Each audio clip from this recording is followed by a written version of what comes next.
My name is Grace, and I'm a 35-year-old financial advisor. That's how I met Jonathan, the man who would eventually become my ex-husband. I still remember our first encounter vividly. He walked into my office, juggling a thick stack of documents and wearing an expression that hovered between concern and exhaustion. "You're Grace, right?" he said, extending his hand. "I'm Jonathan. Word is you're the one to call for untangling financial messes." I smiled and shook his hand. "That's what they say. Let's see what we're dealing with here." Jonathan was tall, with short brown hair and warm, thoughtful eyes that seemed to smile even when his lips didn't. As we waded through his paperwork, the conversation drifted from numbers and taxes to casual banter about favorite movies, music tastes, and even heated debates about the best pizza in town. His laid-back demeanor made the hours fly by, and at the end of it, he chuckled, saying, "I didn't think talking about finances could be this much fun." With a playful grin, I teased, "It's all part of the magic." He laughed. "Well, in that case, how about I repay the magic with a coffee?" What started as a simple coffee turned into dinners, weekend getaways, and before long, 7 months later, Jonathan proposed. Without hesitation, I said yes. It felt like a whirlwind romance, but everything about it seemed right for us. Our wedding was small, intimate, and perfect. As we exchanged vows, I was certain I had found my forever partner. Jonathan's mother, Mary, was there too, her normally stern expression softening only to murmur eagerly about future grandchildren. In the beginning, life was blissful. Jonathan thrived in his real estate career, and I continued my work at the firm. We spent evenings curled up for dinner and movies, took leisurely walks, and simply enjoyed being together. But the peace soon started to unravel when the topic of children crept into every conversation, especially with Mary. Her once casual hints about becoming a grandmother turned into a full-blown campaign. Phone calls asking about news, comments during visits about how a baby would complete the family. It became relentless. Jonathan tried to laugh it off, reassuring me with a grin, "Mom's just excited. She'll ease up."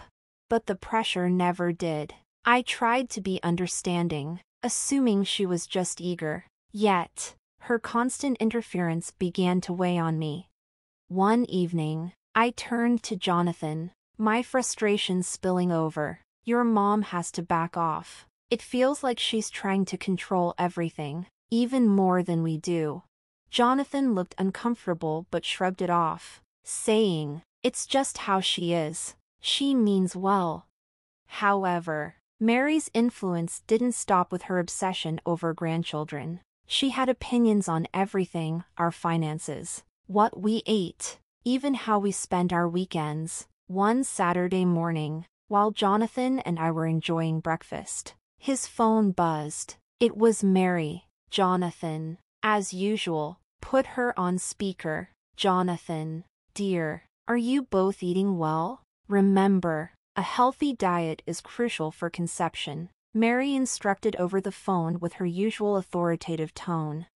Jonathan chuckled lightly, reassuring her with a simple, "Yes, Mom," while I forced a tight smile, feeling the familiar weight of her constant presence pressing down on me. It felt as if every part of our life was under her watchful eye, and the stress of it all was beginning to creep into every corner of our marriage. Then the unannounced visits started. Mary would show up at our doorstep, often with armfuls of unsolicited advice. One evening, she arrived with a stack of parenting books. "Grace, dear, you should start reading these. It's never too early to prepare," she said, placing the books heavily on our coffee table with a satisfied smile. I glanced at Jonathan, hoping for some kind of intervention, but he just shrugged. "Thanks, Mary. We'll look at them," I said, forcing a polite smile as the frustration simmered beneath the surface. Mary's visits became a near-weekly occurrence, each one more intrusive than the last, and every conversation circled back to the same topic: babies. Jonathan never seemed to take it seriously, always nodding along and echoing her sentiments. But for me, it was suffocating. It felt like our lives were being orchestrated by Mary, with no regard for how we felt. After yet another evening of her overbearing presence, I couldn't hold back any longer. "Jonathan, we need to talk," I said, my voice strained with frustration. He barely looked away from the TV. "About what?" "Your mom. This constant pressure about having a baby, it's overwhelming. We can't even have a moment to ourselves without her meddling in our lives." Jonathan finally turned to face me. "She's just excited, Grace. She's my mom. She cares." "Excited or obsessed?" I shot back. "It feels like she's a permanent fixture in our marriage." He sighed, clearly uncomfortable. "What do you want me to do? Tell her to stop caring?" "It's not about caring. It's about boundaries," I said, my voice rising with emotion. "She's intruding on our lives, making decisions for us. Can't you see that?" Jonathan sat in silence for a moment before turning his attention back to the TV, signaling the conversation was over. But the problem wasn't. In fact, it only got worse. Mary's visits became more frequent, her advice more invasive. "You two should take a vacation, just relax. That'll help with conception," she'd suggest. Or worse, maybe Grace should quit her job to reduce stress. It felt like she was running our lives, and Jonathan's passive acceptance of it made me feel more isolated than ever. The love and connection we once shared seemed to be eroding under the constant strain, with Mary's influence wedged firmly between us. I still clung to the hope that we'd work through it, that we'd find our way back to each other. But then, everything changed. One evening, Jonathan came home much later than usual. His expression was distant, and his shoulders slumped as he dropped his keys on the counter. I was in the kitchen, hurriedly preparing dinner when I noticed the unusual heaviness in his demeanor. "Jonathan, what's wrong?" I asked, setting down the knife, concerned. He collapsed into a kitchen chair, burying his face in his hands without saying a word.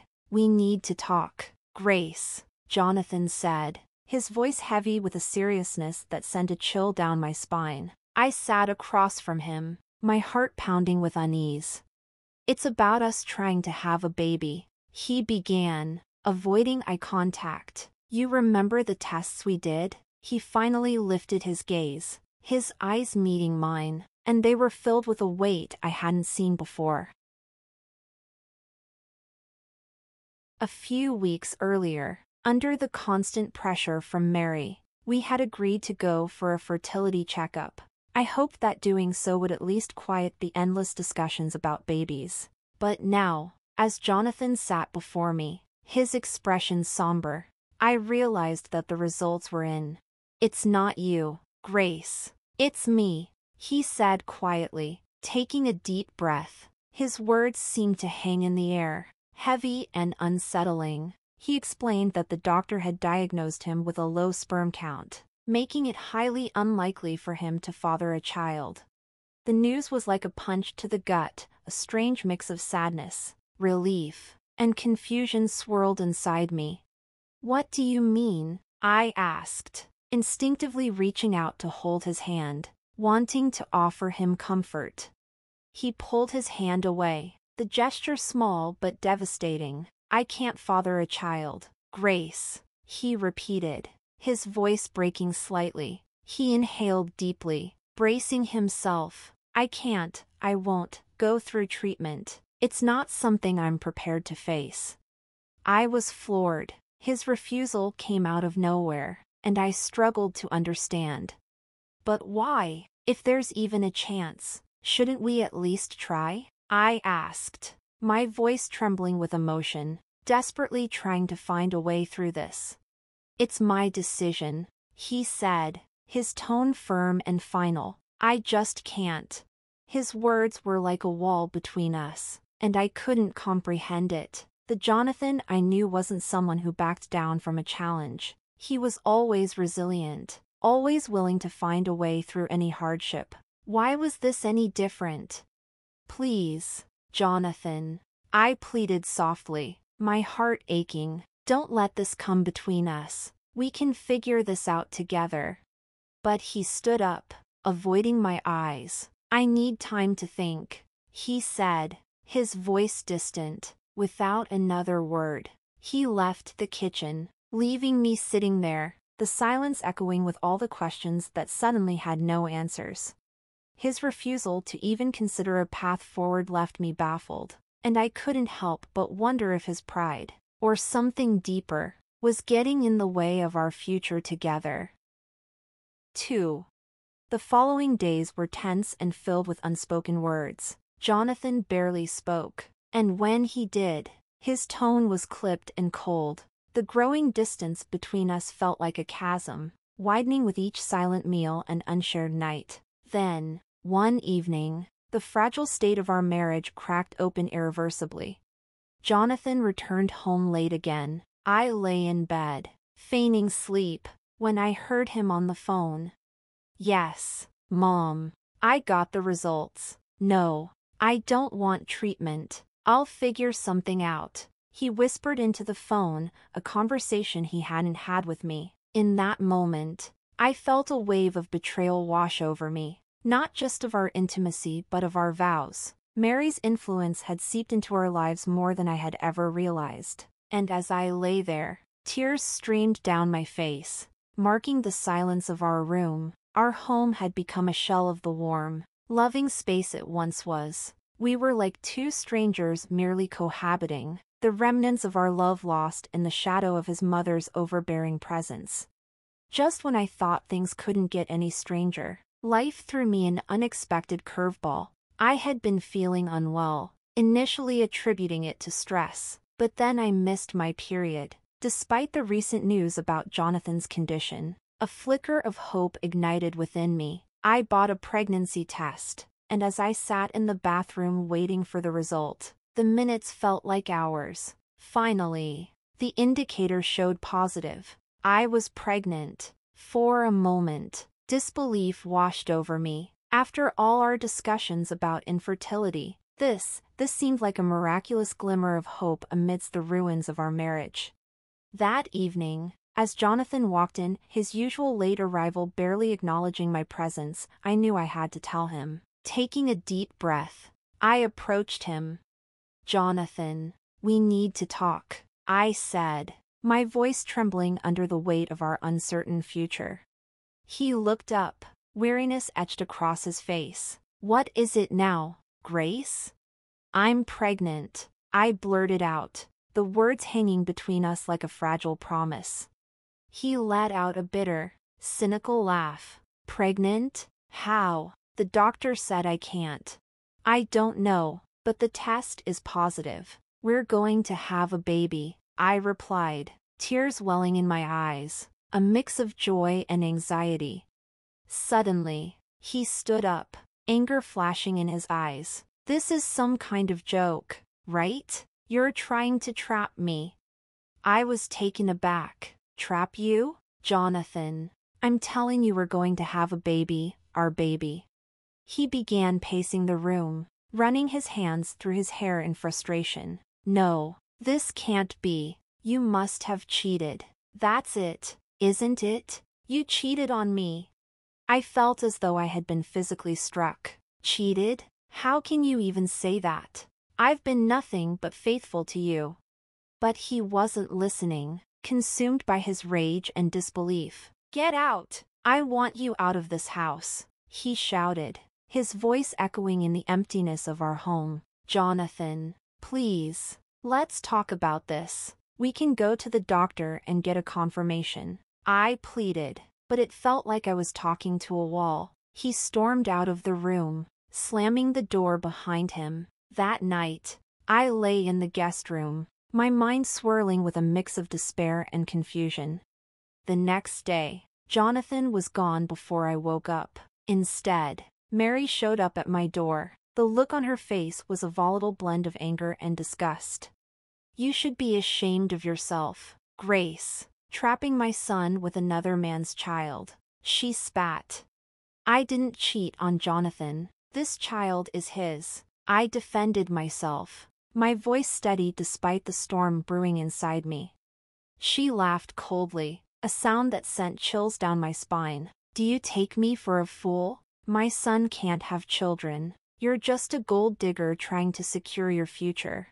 Stunned by her cruelty, I shot back. This is Jonathan's child. I've never been with anyone else. She stepped closer, her voice dripping with venom. You have 2 weeks to pack your things and leave. And don't even think about asking for alimony or child support. You won't get a dime from us. Mary's ultimatum felt like the last straw. I knew I couldn't continue living in a house filled with resentment and false accusations. It was time to take control of my life, for my sake and for the baby's. First things first, I filed for divorce. It wasn't an easy decision, but it was necessary. Jonathan and his mother tried to make it difficult, demanding a share of everything I had and claiming it was their right. But I had a strong case. Everything I owned, my savings, my property, was mine long before Jonathan entered my life. Their attempts to grab what wasn't theirs failed miserably. As for alimony, I didn't ask for a penny. I wanted no financial ties to Jonathan and no reason for him or his mother to interfere in my life again. Determined to start anew, I found a modest apartment. It wasn't luxurious, but it was cozy enough to serve as a fresh start. Packing up my things from the house was bittersweet. Each photo and piece of furniture held a memory, but I was ready to leave them behind. On moving day, Jonathan was conspicuously absent. Maybe he couldn't face me, or perhaps he just didn't care. Either way, it didn't matter. I left the keys on the counter and closed that chapter of my life for good. The first few nights in my new apartment were the hardest. The silence was overwhelming, and the reality of my situation often brought me to tears. But I found solace in the little life growing inside me. Each night, I whispered to my unborn child, filling the small space with hopes and dreams. Gradually, what had once felt like a sanctuary began to feel like a true home. My daily routines became a source of comfort, and my connection with my unborn child strengthened with every passing day. One afternoon, as I sorted through old boxes, I stumbled upon a photograph of Jonathan and me during better times. A pang of sadness washed over me, but it was fleeting, quickly replaced by relief. That chapter of my life was firmly behind me. Just then, my phone rang. It was Jonathan. Grace, I've received the divorce papers, he said, his voice devoid of emotion. I'm glad they reached you. Please handle the formalities, I replied, striving to maintain my composure. There was a pause before he added, I won't bother you about the baby. You won't hear from me again. It was a cold farewell, but it brought closure. As I hung up the phone, I realized that in my solitude, I had discovered a resilience I hadn't known I possessed. I was ready to face the future, not as Jonathan's estranged wife, but as a strong, independent woman and a devoted mother. On a quiet evening, as I sat reading a magazine, my 5-year-old son, Arthur, played with his toys on the floor. Our peace was interrupted by a knock at the door. Puzzled, I opened it to find a woman on my doorstep whose eyes reflected a familiar sorrow. Hi, Grace. It's been a long time, she said hesitantly. It took me a moment, but then I recognized her as Pamela, a friend from my past life with Jonathan.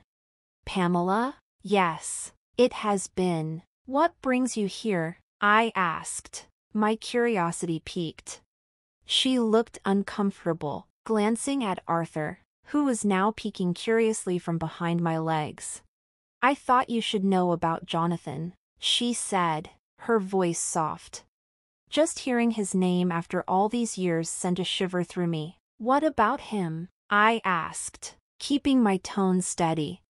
Pamela sighed. He's not doing well, Grace. After you left, things went downhill for him. He became an alcoholic, remarried a few years ago, and had another child. But that boy was born with disabilities, and Jonathan couldn't handle it. He left them, divorced his wife, and now he's refusing to pay child support. He's in legal trouble. The news struck me, but not in the way Pamela might have expected. I felt a profound sadness, not for Jonathan, but for his child and the woman he had abandoned. "That's terrible," I said softly, my heart heavy for them. Pamela nodded. "I thought you should know, given your past with him." I appreciated her concern but knew I had to maintain my boundaries. "Thank you for telling me, Pamela, but that part of my life is over. Jonathan made his choices, and they have nothing to do with me or my son." Pamela glanced at Arthur, then back at me. "I understand, Grace. I just thought." I offered a small, sad smile. "I appreciate it, Pamela, but my focus is on Arthur and our life now. What Jonathan does or doesn't do isn't my concern anymore." She nodded, seeming to grasp my resolve. "I hope you and Arthur are happy, Grace. You both deserve it." "Thank you. We are," I assured her, glancing at Arthur, now fully absorbed in his toys again. After Pamela left, I closed the door and smiled, knowing that I had finally moved on. I closed the door and leaned against it, taking a moment to steady my breath. The past has a way of creeping in unexpectedly, but I was determined to keep it at bay, ensuring our future remained bright and free from the shadows of what had been. I was resolute in my commitment to protect the vibrant life I had built for myself and my son. The park was alive that day, filled with the laughter of children and the distant sounds of dogs barking in play. My heart swelled with pride as I watched Arthur dash around energetically, his laughter blending seamlessly with the joyous ambience. Just then, a familiar voice sliced through the air, chilling my warm feelings. "Grace, is that you?" My heart sank as I turned around to face Mary, my former mother-in-law, striding toward us with an intense focus on Arthur. "Mary," I greeted her coolly, my heart racing. "What are you doing here?" She ignored the chill in my tone, her eyes fixated on my son. "He's grown so much. He's your son, right?" "Yes, this is Arthur," I replied, subtly positioning myself between her and my child. Her eyes sparkled with an unsettling eagerness. I was hoping to see him. After all, he's my grandson." I felt a wave of irritation wash over me. "And why would you want to see him?" "Well, you know, my other grandson," she began, her voice trailing off as her expression darkened. "He's not well. He's sick. It's just not the same. I want to be part of a healthy grandchild's life." Her words hit me like a slap. The disdain in her tone for her sick grandchild was shocking. "Mary," I said, my voice steely, "you have no right to be a part of Arthur's life. Not after everything that happened." "But Grace, that was all Jonathan's doing," she protested weakly. I shook my head dismissively. "You supported him. You turned against me when I was carrying your grandchild. And now you speak so contemptuously about your other grandson just because he's sick. That's unforgivable." Mary's face hardened. "You can't keep me away from my grandson." "I can, and I will," I declared firmly. "Arthur doesn't need someone in his life who values people based on their health. He will not be part of your twisted view of family." She looked like she wanted to argue further, but I cut her off. "This conversation is over. Stay away from us, Mary. Your presence is neither wanted nor welcomed." Taking Arthur's hand, I turned and walked away, leaving Mary standing alone, her expression a mix of anger and disbelief. As we walked, Arthur looked up at me, his innocent eyes brimming with questions. "Mommy, who was that lady?" "That was someone we used to know, sweetheart," I replied gently, "but she's not part of our lives anymore." Later, as I sat on the porch watching the sunset paint the sky with warm hues, I felt a profound sense of peace. Arthur's laughter echoed through the yard as he played, a joyful reminder that life had settled into a calm rhythm. The storms of the past felt like distant memories. "Mom, look what I made!" Arthur's voice jolted me from my reverie as he rushed over, proudly holding up a drawing, a picture of the two of us smiling beneath a big, bright sun. "It's beautiful, Arthur," I said, pulling him into a warm hug. "You're quite the artist." He beamed with pride. "I want to put it on the fridge." "Let's do that," I smiled, following him inside. As we walked, I reflected on how far we'd come. There was a time when the weight of the past felt crushing, but now it resembled a distant echo, fading more each day. Later that evening, after Arthur had drifted off to sleep, I sat quietly with a cup of tea, savoring the tranquility of the day. The phone rang, breaking the silence. I hesitated for a moment before answering. "Hello?" "Hey, Grace. It's Kayla. I just wanted to check in. How are you and Arthur doing?" "We're doing well, Kayla. Arthur's growing up so fast," I replied, a smile lighting up my voice. "I heard about your run-in with Mary. Are you okay?" she asked, her tone filled with concern. I sighed, choosing my words carefully. "Yes, it was unexpected, but I'm okay. It just served as another reminder of the past."